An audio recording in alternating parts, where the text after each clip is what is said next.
C'est très bien. Merci beaucoup. And you have 15 minutes, Mr. Isha. Monsieur le Président, chère Kate Whitmore, Mesdames et Messieurs les ambassadeurs, Messieurs les présidents de chambre, Messieurs les rapporteurs, Mesdames, Messieurs les membres du Congrès, Mesdames, Messieurs, en intervenant devant vous aujourd'hui à Strasbourg, j'ai bien conscience que c'est devant les représentants de l'Europe des 200 000 collectivités locales que je m'exprime. L'Europe des communes, des régions, des caractères et des identités, de la diversité des territoires. L'Europe de la démocratie. Oui, la démocratie est née locale.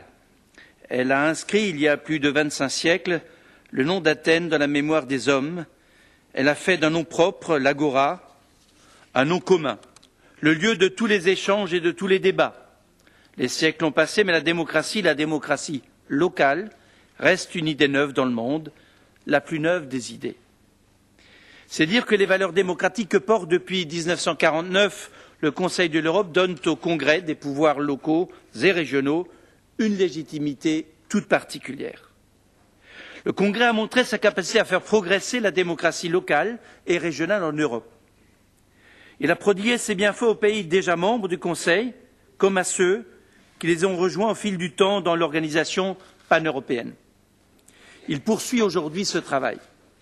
Monitoring, commission d'enquête, observatoire des élections, programme de coopération, chacun s'accorde à reconnaître que le Congrès a conduit ses actions avec pertinence, efficacité, exemplarité.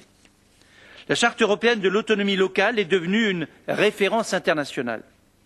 Les agences de la démocratie locale se sont toujours situées, notamment dans les Balkans où les premières ont vu le jour et dans le Sud-Caucase, à la pointe des processus démocratiques, processus sans lesquels il n'est pas de paix durable ni de stabilité véritable. Il y a au fond, sur la scène internationale, deux manières de faire avancer la démocratie dans le monde, discourir et agir.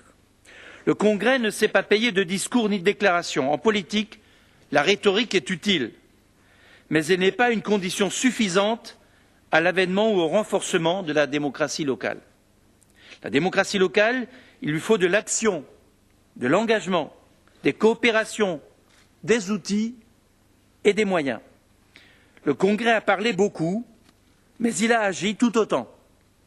C'est ce qui confère à l'institution dans laquelle vous siégez sa singularité et son caractère irremplaçable. Je vais vous le dire solennellement aujourd'hui, plus que jamais, la grande Europe a besoin du Congrès des pouvoirs locaux et régionaux. L'Europe de la démocratie locale, l'Europe des 200 000, mesdames et messieurs, a besoin de vous. Nous avons besoin de vous. Nous avons besoin du Congrès parce que nous n'en avons pas fini en Europe avec la démocratie locale. Nous avons tout d'abord besoin de la renforcer dans nos propres pays. Parce que la décentralisation, la régionalisation, l'affirmation de pouvoirs locaux sont des choses toujours perfectibles. Et je peux en discourir en tant que ministre chargé des collectivités territoriales en France. C'est leur nature. La démocratie locale présente ceci de particulier, qu'elle ne vit pas sa propre vie dans le ciel éthéré des idées. Elle n'est pas un principe impalpable de gouvernance. Ou si elle l'est, elle n'est pas que cela. Elle s'incarne dans l'existence quotidienne de femmes et d'hommes qui vivent dans nos communes, nos régions, nos collectivités locales. Elle vit dans la réalité de nos territoires et de leur diversité. Si la démocratie locale doit évoluer sans cesse, c'est parce que le monde lui-même évolue. Et les situations, nous le savons, bougent. Ce ne sont pas nos collectivités qui tiennent l'agenda des enjeux auxquels elles sont confrontées. C'est la réalité qui les place face à de nouveaux défis. La réforme est consubstantielle à la vitalité et à l'existence même de la démocratie locale. Et si nos collectivités locales sont, par nature, des collectivités en mouvement, elles ont besoin de se retrouver, d'échanger, de partager leur expérience. Je le disais, la démocratie est née locale. Elle est née à Athènes. Aujourd'hui, l'actualité dirige nos regards vers l'autre rive de la Méditerranée, vers ces peuples que des aspirations propres et légitimes ont poussés à l'insurrection. Le Congrès aura certainement, dans les circonstances actuelles, un rôle particulier à jouer. Si son expertise était jamais demandée dans ses pays voisins, comment pourrait-il la leur refuser? Les événements auxquels nous assistons dans le monde arabe et sur les rives de la Méditerranée appellent, d'une manière générale, le Conseil de l'Europe à jouer pleinement son rôle et à promouvoir la démocratie et les droits de l'homme. Après 1989, Václav Havel avait donné le nom de Génération Strasbourg à tous ceux qui, en Europe centrale et orientale, avaient porté la démocratisation de leur pays. Parce que c'est à Strasbourg, au Conseil de l'Europe, que ces femmes et ces hommes avaient trouvé du soutien et de l'appui. C'est ici, au Conseil de l'Europe, qu'ils ont été accueillis quand ailleurs on les laissait sur le seuil. Aujourd'hui, l'époque porte en elle une nouvelle génération Strasbourg et je formule le vœu que la prochaine université d'été de la démocratie puisse s'ouvrir très largement à la jeunesse arabe. Le temps est même venu peut-être qu'ici à Strasbourg, à la faveur des événements, ces universités d'été deviennent un authentique forum mondial de la démocratie. Le Congrès des pouvoirs locaux et régionaux devra savoir y trouver sa place. La situation pourrait nous sembler paradoxale. D'un côté, le Congrès est appelé à exercer la plénitude de sa mission et de son rôle, et de l'autre, étant donné l'état des finances publiques dans chacun de nos 47 États, il va falloir faire des efforts, gagner en efficacité tout en dépensant moins. Le Congrès est appelé à engager sa réforme. Vous en parliez un instant, Monsieur le Président. Il y a d'abord la réalité qui appelle chacun d'entre nous, États, organisations internationales, collectivités locales, à la maîtrise budgétaire. Il y a également une formidable opportunité à saisir, celle de recentrer le Congrès sur ses missions fondamentales et ses objectifs. Revenons-en à l'essentiel. J'y vois là au moins un double intérêt. Celui d'abord de répondre à la situation budgétaire dans laquelle nous nous trouvons, et certaines questions se posent très concrètes. Celle de l'enveloppe octroyée actuellement au Congrès pour organiser ses réunions à Strasbourg en est une, et pas des moindres. Sur ce sujet, évitons le dogmatisme. Et là aussi, je reprends des propos que vous teniez tout à l'heure. Évitons surtout de décourager chacun à participer aux travaux du Congrès et y apporter le meilleur de soi-même. Il faut faire des économies, faisons-en. Épargnons-nous d'abord la stricte approche comptable des choses. Le fonctionnement du Congrès a un coût parce que la démocratie a une valeur. Il faut donc, c'est la position de la France, trouver un compromis acceptable et apporter ensemble une réponse pragmatique. Nous devons dégager des marges de manœuvre suffisantes pour assurer le bon fonctionnement des travaux du Congrès. En revenant sur son cœur de mission, le Congrès trouvera nécessairement les moyens de se réunir. Car pardonnez-moi de rappeler une évidence, la première des missions du Congrès est bien de se réunir. Vous me permettrez de vous faire part, au passage, d'une évidence. Le ministre que je suis n'oublie pas qu'il est aussi le président de la région Alsace. Et je suis naturellement partisan d'une chose, continuer à vous voir siéger au cours de plusieurs sessions annuelles à Strasbourg. Revenir aux missions essentielles du Congrès présente un second intérêt, celui de renforcer le positionnement du Congrès au sein de l'organisation paneuropéenne et sa notoriété auprès des opinions publiques européennes. Se recentrer sur le cœur des missions, ne plus se disperser, revenir aux fondamentaux, ce n'est pas se réduire ni s'amenuiser, c'est au contraire se grandir. La vie et l'expérience nous apprennent une chose, on ne peut pas exceller dans tous les domaines. On ne peut exceller, c'est-à-dire se renforcer soi-même et se surpasser qu'à une condition, choisir les domaines dans lesquels on est en capacité d'être meilleur et plus pertinent que quiconque. La situation actuelle peut réellement être une aubaine pour le Congrès des pouvoirs locaux et régionaux d'Europe. Il garde toujours devant lui son ambition originelle, s'affirmer comme le pôle européen, la référence internationale en matière de démocratie locale et régionale. Dans le cadre de la grande réforme de son organisation que le Conseil de l'Europe a choisi de mener, le débat, les propositions doivent nous permettre d'avancer. Nous devons collectivement nous poser les vraies questions. Quel est le socle des missions du Congrès des pouvoirs locaux et régionaux? J'ai évoqué les agences locales de la démocratie, le suivi de la Charte européenne de l'autonomie locale. J'aurais mauvaise grâce de ne pas évoquer ici le monitoring. Je l'évoque d'autant plus volontiers que la France a fait l'objet, et c'était le cas en décembre 2010, d'une première visite de la mission de suivi et qu'elle s'apprête cette année, le 31 mars et le 1er avril, à en accueillir une deuxième. C'est la première fois depuis la ratification de la Charte en 2007 que la France fait l'objet d'un monitoring. Je voudrais d'ailleurs noter que la proposition de mon collègue espagnol Manuel Chavez mérite notre attention. Il s'agit de traiter d'une manière plus globale certains sujets ayant trait à la démocratie locale en Europe. Dans cette perspective, le gouvernement français s'attachera à préparer activement la prochaine conférence ministérielle de Kiev, au cours de laquelle le rapport Chavez sera discuté. Le monitoring actuel de la France intervient à un moment clé de l'histoire de notre décentralisation. Nous mettons en œuvre une réforme conséquente de nos collectivités territoriales. Autant le dire, l'affirmation de pouvoirs locaux et régionaux forts ne fait pas partie de la tradition française. Je pense que tous ceux qui suivent l'actualité des collectivités en France peuvent en être convaincus. C'est une relative nouveauté donc. Les premières grandes lois de décentralisation ont été promulguées au tout début des années 1980, il y a tout juste 30 ans. Si l'on regarde sur la longue durée, notre histoire aura plutôt été l'affaire d'un long effort de centralisation.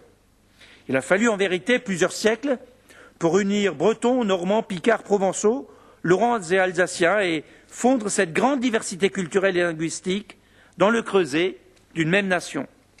Cela s'est traduit souvent par une primauté de Paris et de l'Île-de-France sur le reste du Paris, c'est-à-dire sur ce que l'on appelle, d'un mot dont il est difficile de trouver un équivalent dans les autres langues européennes, ce qu'on appelle la province. Cela s'est traduit également par la constitution d'une administration très centralisée, qui ne laissait souvent que peu de place aux pouvoirs locaux et accueillait de mauvaise grâce les projets de déconcentration qui se faisaient jour, monsieur l'ambassadeur. En un mot, puisque la France était faite grâce à la centralisation, on soupçonnait les partisans de la décentralisation de vouloir la défaire. Aujourd'hui, nous n'en sommes plus là, et heureusement. Les lois de 1982 ont transféré aux collectivités territoriales des blocs entiers de compétences, parfois sans leur transférer nécessairement toutes les ressources correspondantes avec les évolutions attendues.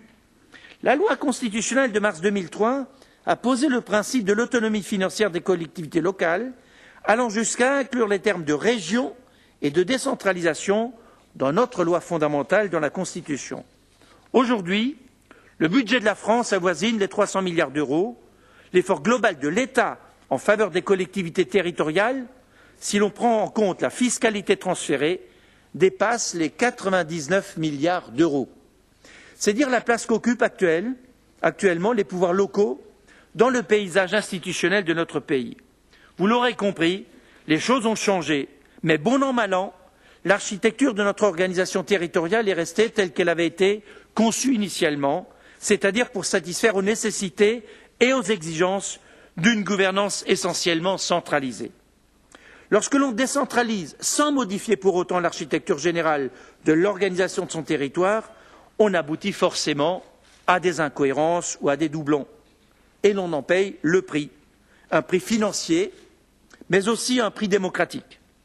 À force d'empiler les structures, d'enchevêtrer les compétences, nous avons non seulement obtenu une multiplication des financements croisés, une diminution de l'efficience de l'action publique, mais aussi un manque total de lisibilité et de transparence. Et si, mesdames et messieurs, vous regardez les résultats de la participation du dernier week-end aux élections cantonales, donc aux élections des conseils généraux, nous voyons bien que la démocratie locale manque de visibilité, manque de transparence pour permettre d'inciter l'ensemble des concitoyens de participer à ces moments démocratiques importants. Car il n'y a pas de démocratie locale sans efficience de l'action publique, sans lisibilité, sans transparence. La réforme que le gouvernement français entreprend aujourd'hui vise avant tout à rendre plus lisible par chaque citoyen et plus efficace notre organisation territoriale. Les structures s'étaient empilées les unes sur les autres, nous en finissons avec cette situation et nous renforçons la complémentarité et la synergie des couples, région, département d'un côté, commune, intercommunalité de l'autre. Et ceux qui le souhaitent ont la possibilité, ont la légitimité pour aller plus loin. Il suffit que les collectivités territoriales, à leur niveau, le souhaitent. Par exemple, il est possible demain, si les acteurs locaux le souhaitent, qu'on puisse unir régions et départements dans une seule collectivité, à condition que lesdites collectivités le souhaitent. Il y a aujourd'hui 36 000 communes en France. Une collectivité locale sur 5 est française en Europe. Pour la démocratie locale, c'est un réel bienfait, parce que 36 000 communes, ce sont autant de maires, d'adjoints, de conseillers municipaux, de femmes et d'hommes engagés pour le bien commun, pour la vie de la démocratie dans leur territoire, dans leur cité. Mais le système rencontre ses limites lorsqu'il s'agit de conduire une action publique efficace. Nous avons choisi, à travers la réforme que nous mettons en œuvre, de renforcer l'intercommunalité en offrant la possibilité à toutes les communes de France de bien s'inscrire dans une collectivité et dans une solidarité intercommunale rénovée et démocratisée. Quant aux communes qui le souhaitent, elles pourront volontairement aller vers davantage d'intégration en formant des métropoles ou des communes nouvelles. Enfin, cette réforme clarifie l'exercice des compétences. Il existait alors un principe intangible, la clause de compétence générale, c'est-à-dire que chacun avait le droit de tout faire. Eh bien, dans le futur, cette clause de compétence générale est réservée pour le niveau communal, les autres collectivités voyant leur champ réduit à des compétences clairement définies par la loi pour chacune d'entre elles. En abrogeant cette clause pour les régions et pour les départements, nous avons voulu supprimer la confusion, l'opacité des financements, mais aussi les dépenses inutiles. Mais toute réforme des collectivités territoriales est une réforme de la démocratie locale. Le projet que nous mettons en œuvre a un but, rapprocher l'élu local du citoyen. Les futurs conseillers territoriaux, qui succéderont tout à la fois aux actuels conseillers généraux et aux conseillers régionaux, seront élus au scrutin majoritaire à 2 tours. Ce seront les élus d'une population et d'un territoire bien précis, identifiés, identifiables, et qui pourront être les intermédiaires entre la population et les collectivités qui le représentent. Monsieur le Président, Mesdames et Messieurs, gagner en efficacité, en lisibilité, en démocratie, c'est le pari de la réforme que nous conduisons. C'est une réforme qui rapproche la France des exigences de la Charte européenne de l'autonomie locale. Et si j'ai souhaité vous présenter les grandes lignes de la réforme que je conduis, c'est parce qu'elle n'est pas née sui generis. Elle ne vient pas de nulle part, cette réforme française. Elle s'inspire des expériences de nos voisins européens, de tous ces pays qui ont une culture de la décentralisation plus ancienne que la nôtre et qui ont su accorder une véritable place aux pouvoirs locaux. Elle s'inspire également, comment ne pas le rappeler ici, de la Charte européenne de l'autonomie locale, imparfaitement peut-être, sans doute même, mais elle va dans le sens d'une affirmation plus grande en France des pouvoirs locaux et régionaux. Cette réforme s'inspire, Monsieur le Président, Mesdames et Messieurs, de vos travaux. C'est la raison pour laquelle je suis venu vous confirmer ici, à Strasbourg, l'attachement du gouvernement français au Conseil de l'Europe et à son congrès des pouvoirs locaux et régionaux. Je vous remercie.